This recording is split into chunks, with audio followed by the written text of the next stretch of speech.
Okay. Hello, everyone. Welcome to ELI, the only podcast in India where we bring a new founder on every episode to talk about their journey and their story of building a startup. And today we have with us Richa Jaggi, who is the co-founder and chief marketing officer at Awshad, which is a D2C brand that has a range of CBD products. Hi, Richa. Welcome to ELI. Hi. Thank you so much for having me. Richa, to start with, can you help us understand what are these CBD products? I think CBD is a chemical found in cannabis. Correct me if I'm wrong. Absolutely. So, basically, CBD is derived from the cannabis leaf and basically the plant, and it is a medicinal aspect of the entire hemp plant. So there are various other cannabinoids, CBD being one of them. We have CBD, CBG, CBM, THC, a lot more other cannabinoids, active cannabinoids, which are present in the plant. And CBD is now taken up, the whole globe by storm. It's the most popular formats that we have Mm, in terms of, and also very beneficial as well. It's mm. an alternative medicine, and that's what at Oshad we sell. Got it. And speaking of Awshad, can you tell us a bit about the background story? I think there was a personal journey as well involving your pet. And can you share that journey, like a little bit about your background? How did you get started with entrepreneurship, and why this particular venture? Absolutely. So prior to Oshad, I was in the corporate world, completed about 10 to 11 years, and I was the marketing head at Times Internet, Mm-hmm, uh, leading their brand Columbia. And completely tech and marketing background in terms of what I did in the last before Oshad, prior to Oshad, 7 years of my career. I did dabble with advertising and some of the key accounts that I was managing and created campaigns for were Outbrain, Vodafone. Then I even worked with Hindustan Unilever's Lakme. Uh, so back in 2021, um, when we started Oshad, the backstory to it is a very personal and emotional one. So in 2019, my pet Champ, who's a black Labrador, was detected with a very kind of aggressive form of perianal cancer. mm-hmm, And the doctors had given up about it. He was also 12 years old. So definitely didn't want to put him through any stress. And, he was quite advanced in his cancer. So there was not much hope either ways. He mm-hmm, was in a lot of pain and he had stopped eating food. I would be taking him to the hospital, like the pet hospital, for like almost 4 hours. He had the drip on and he would be whimpering in pain. That's when the vet told me that he had heard some good reviews about CBD, which is a natural alternative to a lot of the strong drugs that we have during cancer therapy. mm-hmm, And I was very curious and I found out about it. Of course, I couldn't find any alternative in India.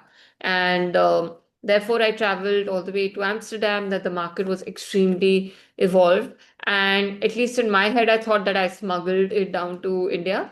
But later, as we began, or should we realize that, Vijaya, which is the medical cannabis, has always been legal.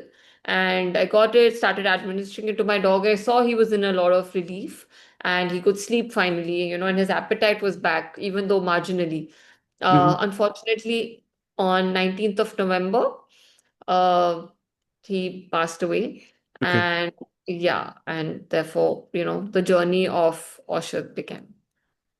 Okay. So now I that we realized, talk, but not immediately though. Sorry, I the journey began. I would say he passed away in 2019, and the journey began in 2021. But it pretty much was a time of self-reflection, grief, and a lot of courage for me to jump into the entrepreneurship world. Yeah. got it.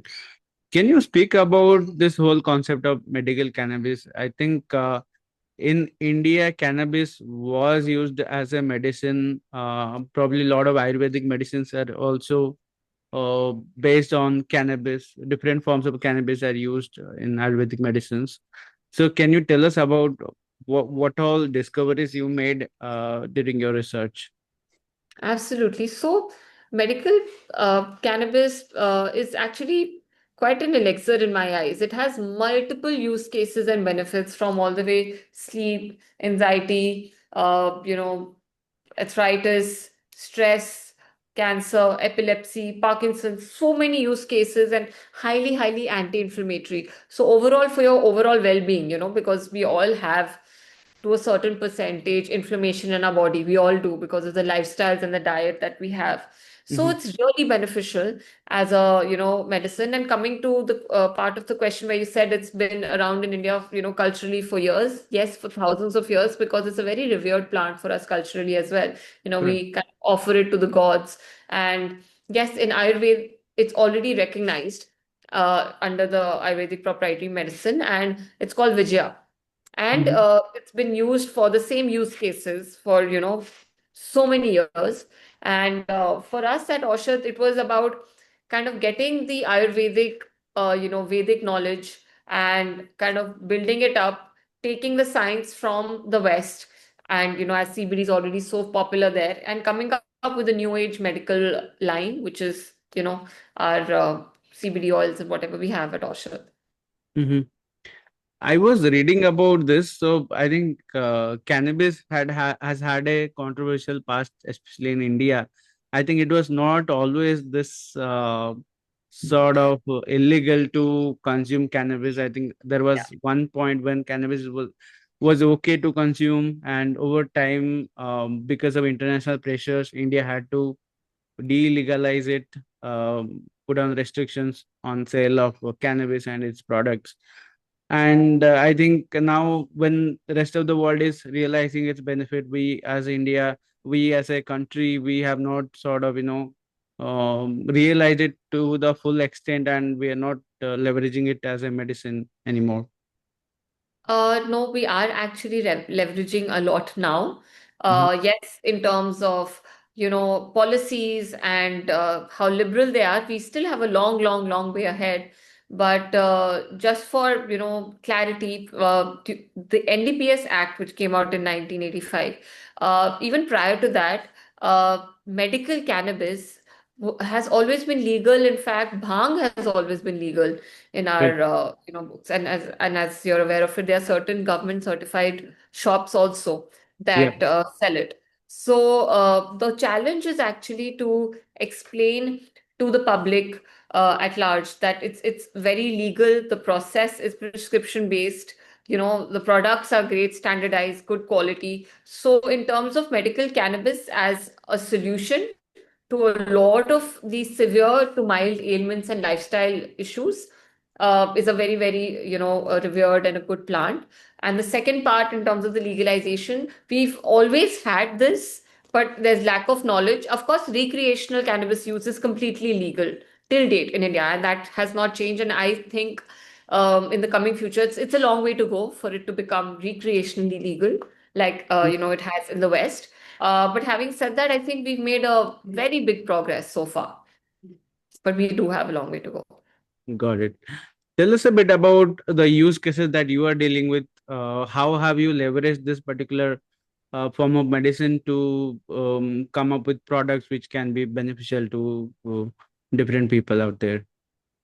That's a great question. We actually have seen many, many use cases of cannabis, which kind of has made us understand and evolved into different, product formats. Namely, we've had cases for fibromyalgia, which have worked extremely well, What is with that? cannabis. Fibromyalgia is a pain, where all of like it's like a nerve pain across the body. It's very, very painful. Mhm. And cannabis acts as a, not a suppressant, but somewhat relaxes the entire nervous system and body and really helps with pain elevation. So we've seen use cases of that. Of course, a lot of cancer patients who are in remission or you are going through, cancer radiation or chemo, they have huge amount of pain and their appetite also dies. So the product format allows, for you to kind of deal with that a lot better without taking, more hardcore, drugs which are already administered to the cancer patients. Then for insomnia, it's a great, great use case. In fact, I myself used to take it for my insomnia, and then Mhm. with years of use, it's become, a lot better. So now I take it occasionally, a day where I'm very, very tired or I'm extremely, charged up, where I know sleep could be a challenge. And it's been one of the best use cases, in fact, because for every other ailment, over a span of time of usage of the product, the patient has seen a lot of improvement. But for cases like insomnia, it's been an instant overnight. You can see the difference. And of course, with like, a prolonged use after 2, 3 weeks, you'll see the deep improvement in your sleep. Yeah. Mhm. Got it. And I think recently there has been a lot of products which has come up, especially selling on Amazon and Flipkart, where these are selling under the category of general wellness and lifestyle use cases. For example, stress reduction medicine and post-workout recovery. There are some balms and oils which has come up and so on. So tell us about it. So it's not allowed to sell on Amazon or Flipkart any prescription product, and ours is a prescription product. So what you would be seeing, I'm guessing, are hemp products, which are Mm. also put out of the cannabis plants, and they're using the same imagery. But topical cannabis products, topical medical cannabis products like lotion, gels, balms, etc., those are allowed to be sold over the counter. So we are also selling on 1mg and all the other websites. But Amazon and Flipkart so far does not sell prescription products. Got it. So you say all of your products has to be under the prescription. So to buy Yeah, something all from your, edible products are prescription based, all edible medical cannabis products. got it. But the So topical ones don't require prescription. mm-hmm, got it. So tell us about the logistic of selling such a product. Like because it requires a prescription. That means you have to sometimes liaison with a doctor. Tell it. Not sometimes, most times.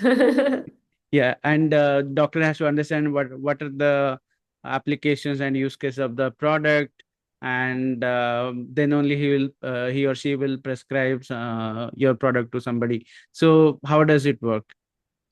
So it's a very interesting process. We already have several doctors on board. And the minute a customer purchases the product on our website, this is only on the cases of purchase, pre-purchase.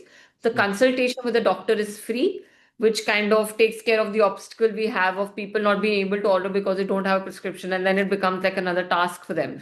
So on Mm-hmm. every purchase, the customer gets a free consultation. We have already several doctors on board. So basis the time slot the customer chooses, the doctor calls them up, and we have the consultation and the prescription is sent. So Okay. it's absolutely seamless a process. And yes, before we onboard any doctors, we train them. We have our SOPs, and these are all Ayurvedic doctors, up until even cancer clinicians to MDs. So they're very professional and they're already very much aware of Mhm. the potential benefits of these products. Okay. So this is the use case for somebody who is coming to your website, but somebody who doesn't know about you or about your products, how does he or she discover you? So of course we have a very robust performance media system running. So we have ads. Then we have a very strong SEO as well. But the interesting part is only until you are thinking or searching about CBD from an SEO perspective is when it will flash in front of you. But ads are very interesting for us because here discovery of new products can happen for customers. So anyone who has a similar personality or persona of, looking into alternative wellness, premium wellness products, can happen upon Awshad. And then of course, once when you engage how product, performance marketing happens, the ads are, served a little bit more. Got it. Can you tell us a bit about the supply chain side of it? Like, how do you source the cannabis and how do you extract the CBD? Because I think recently states like Uttarakhand and Madhya Pradesh, they have taken a lot of interest in cannabis cultivation, which was not a great practice earlier. State was not encouraging in the cultivation of such crops, but it is a recent trend. So, what has been your observation and how where do you procure from? So we have our manufacturers who we work with very closely, and we kind of source our product from them. And it's also interesting that, all the cultivation as states are opening up and liberalizing, more, we're of course going to see a lot more opportunities coming up. But manufacturing, which is allowed in the certain states right now, we have manufacturers from those states only. And the manufacturers have to purchase the raw material from the excise department. So that's how the whole circle works. And then we produce our products and place an order for the kind of product we want, what kind of formulation it should be, because we have our formulators with us. And then we work on those formulations and then test out the product, sample the product, lab reports, all of that is done. And then we go into production and then we come up with that. Got it. There is a terminology called entourage effect. Can you tell us about what is that effect? What's the science behind that? Yeah. Absolutely. So, entourage effect, as I had in the start of the interview shared with you, that CBD is one of the cannabinoids. We have CBD, CBS, CBG, a lot of other cannabinoids, THC. So, when you have a full spectrum, which is what at Awshad we sell, the full spectrum oils, when you consume that, and they have all the cannabinoids, because full spectrum is a completely pure extract which has all the cannabinoids. When these cannabinoids are consumed, they work and they provide an entourage effect, which basically means the benefits of all of these cannabinoids together. Mm-hmm. Yeah. Got it. Got it. Uh, Tell us a bit about how you are sort of leveraging your marketing experience in the past. So you have worked with big corporates for marketing projects. So how are you leveraging that to grow your current venture?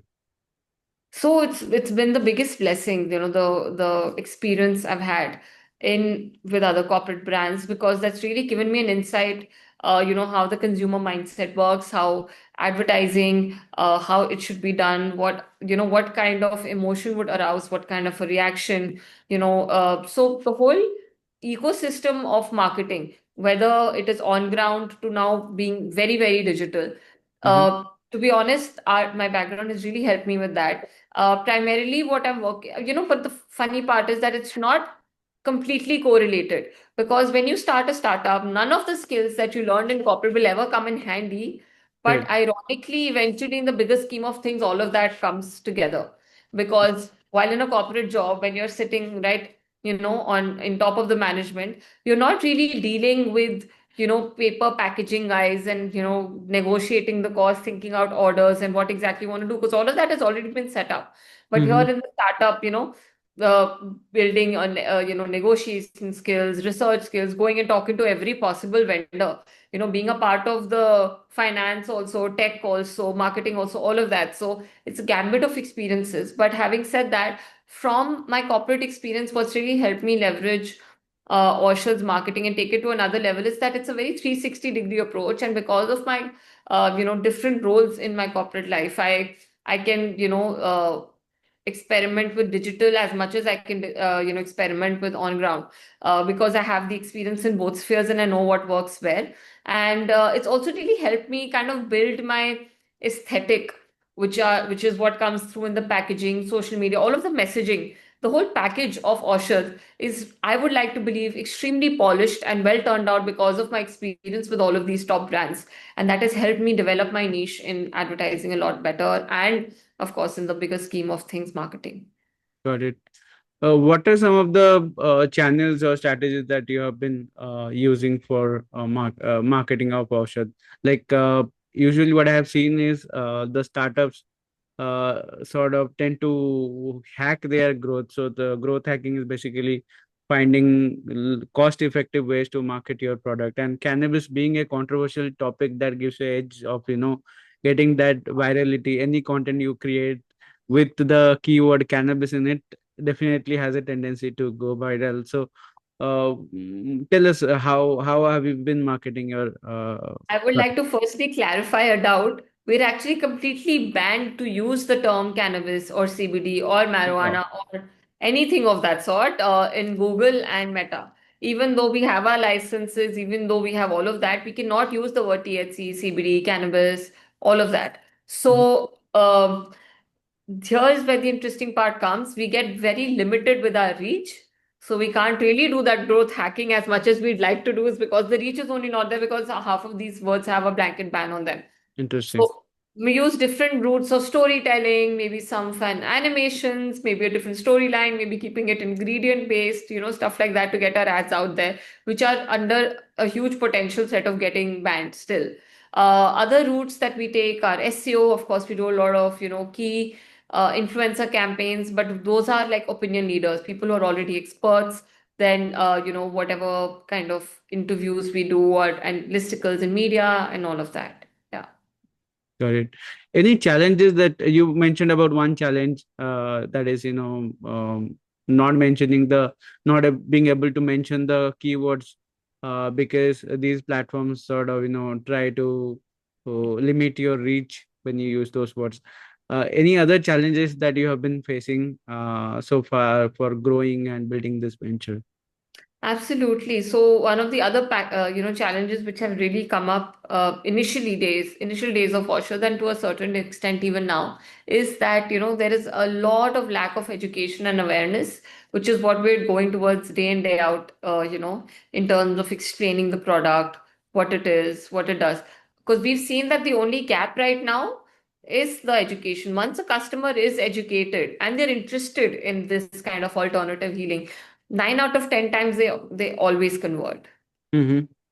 And how do you educate? Because I think education seems to be a key to destigmatizing cannabis. Because Yeah. uh, mm, end of the day, it's a social stigma. Nobody wants to be associated with cannabis, right? So how do you break that barrier? Because that has been, taught in our schools. It's looked down upon. Nobody wants to, be associated with the term. So we heavily invest in content marketing and do a lot of educative content. In fact, even our social media, very recently we've become a little more, fun content oriented. All of the most 3.5 years of Oshad, we were only doing education content and blogs, all of the podcasts, all of the information we put out. Mhm. Most content marketing that we are doing, all of our efforts, including ads, is mostly education based. Got it. Finally, tell us about what plans do you have for the future? You have got the product right. You are in the market. You are selling, and everything is going well. What next? What do you foresee for next 5 years or 10 years time frame? So for now, we're really looking towards expanding into more product formats. We've just launched gummies, which have done very well for us. So Mhm. we're planning to launch more formats within the gummy range. We've also introduced ourselves into the mushroom category. So we have products with cannabis mushrooms and also nutraceuticals. So we're definitely planning to go deeper into wellness Mhm. and expand in that direction. And hopefully also, get some investors on board and funding, but like in maybe the later part, not immediately, but yeah, that's what we're looking towards. Got it.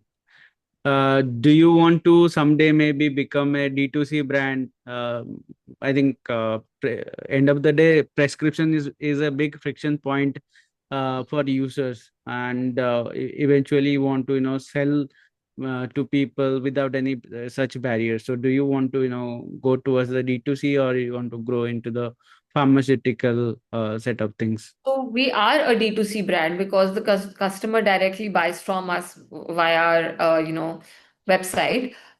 Prescription is a barrier. So to answer your question, 110% would love for it to become a lot more open, and prescription barrier goes away. That will really help all of the brands in this space. But that requires a big policy change at the other end. So we'll see what will happen about that. But D2C, we definitely are, and we're planning to have even more topicals and over-the-counter products which we can sell offline without prescription as well. Got it. All right. On this point, we are at the closure of the session. Thanks for joining us, Richa. It was a pleasure to have you on our platform, and our best wishes for Awshad. Likewise, thank you so much. Thank you, Richa. Have a good day.